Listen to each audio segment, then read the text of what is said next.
Assalaamu calaykum waraxmatullaahi wabarakaatuh.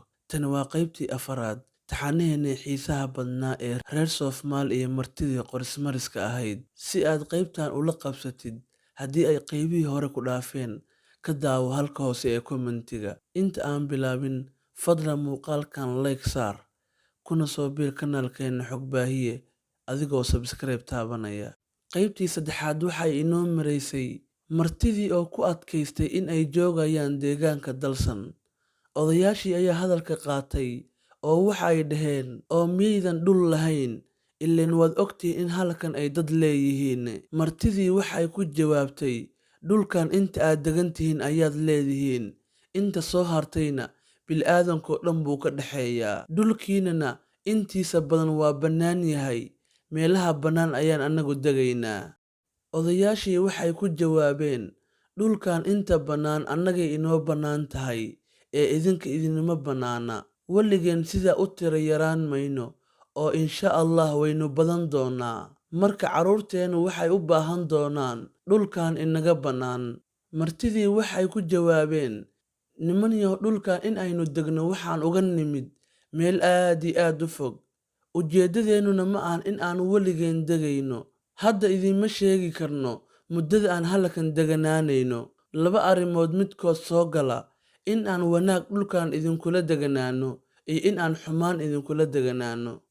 Odayaashii way yaabeen, afka ayay gacanta saareen. Waxa ay niyadda iska dhaheen, raggaani xoogga ku socda, walla dhibaatada ay soo wadaan ma yara. Dhinaca waxaa muuqata gardarrada martida iyo ujeeddadooda oo aan weli caddayn. Dhinaca kalena, dadka ayay la qabaan cabsida ah in martidan dagaal laysaga hor imaan karin, maadaama ay ka awood badan yihiin. Markii ay dadkoodii ku soo laabteen, waxaa la go'aansaday in dhulkan wanaag lagu wada deganaado, xumaanna aysan waxba tarayn.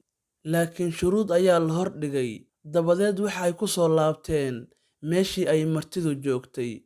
Odayaashii waxa ay dhaheen, kol haddaad degaysaan meesha, waxaan doorannay in wanaag nagula degtaan, taasina ma ahan in aan idin jecel nahnay. Martidii waxay tidhi, qudhayada idinma weydiin jaceylkiina, ee wax shuruud ah ma nagu xiraysaan? Odayaashii waxay dhaheen, haa, shuruud ayaan idinku xiraynaa, laakiin shuruuddaasi ma noqonaysaa wax micno leh oo aad tixgelin doontaan, mise wixii idinka cajabiya ayaad qaadan doontaan? Martidii waxay tidhi, haa, shuruuddaasi waan qiimayn doonaa haddii ay noqoto wax la aqbali karo. Odayaashii waxay dhaheen, haddaba waxaan idinku xirnay shuruud. Martidii waxay tidhi, shuruuddaasi maxay tahay? Odayaashii waxay dhaheen, shuruuddaasi waannu sheegi doonaa, laakiin waxaan rabnaa inaan kala qoranno, weliba lagu qoro khad aan weligeed go'ayn iyo xaanshi aan weligeed baaba'ayn. Martidii waxay tidhi, khad aan weligeed duugoobayn waa la heli karaa, laakiin sidee loo helayaa xaanshi aan weligeed baaba'ayn?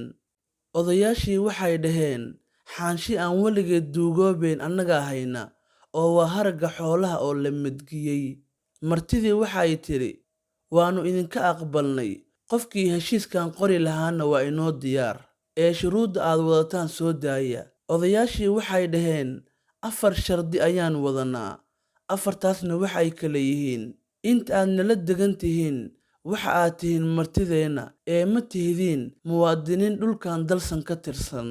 Shardiga labaad waxa weeye, waa in dumarkiinnu aysan ku dhalin halkan, waayo ilmaha halkan ku dhasha lagama sheegan karo. Qof walba dhulkiisa waa meesha uu ku dhashee.